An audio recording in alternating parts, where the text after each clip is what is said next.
বোকাজাইন আসাম ভয়েসৰ দৰ্শকসকললৈ স্বাগতম জনাইছো। অহাকালি গণৰাজ্য দিৱস। গণৰাজ্য দিৱস উপলক্ষে সমগ্ৰ ৰাজ্যৰ লগতে দক্ষিণ হালমাৰাতো আৰক্ষীয়ে চলাইছে ব্যাপক প্ৰস্তুতি। পুৱা 9 বজাৰ পৰা 11 বজালৈকে থানা, চহৰ আৰু ওচৰে পাজৰে চলাই শস্য মিশ্ৰণ আঁচনি অভিযান। গণৰাজ্য দিৱসত যাতে দক্ষিণ হালমাৰা আৰক্ষী থানা এলেকাত কোনো কুটাঘাত সংঘটিত নহয় তাৰ বাবে দক্ষিণ হালমাৰা আৰক্ষী থানাৰ ভাৰপ্ৰাপ্ত চক্ৰ আৰক্ষী বিষয়া JS খুবঙৰ নেতৃত্বত চলিছে ব্যাপক প্ৰস্তুতি।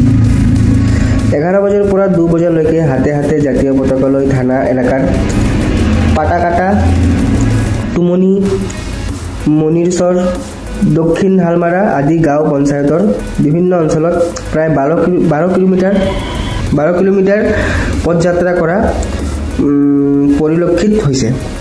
অঞ্চলটো যাতে কোনো বিচ্ছিন্নতাবাদী সংগঠনে কোনো কুটাঘাত সংঘটিত কৰিব নোৱাৰে তাৰ বাবে কঠোৰ হৈ পৰিছে অসম আৰক্ষীয়ে।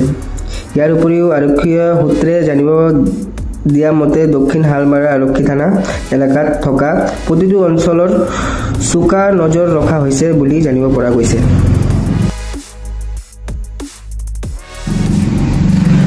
অহাকালি গণৰাজ্য দিৱস। গণৰাজ্য দিৱস উপলক্ষে সমগ্ৰ ৰাজ্যৰ লগতে দক্ষিণ হালমাৰাতো আৰক্ষীয়ে চলাইছে ব্যাপক প্ৰস্তুতি।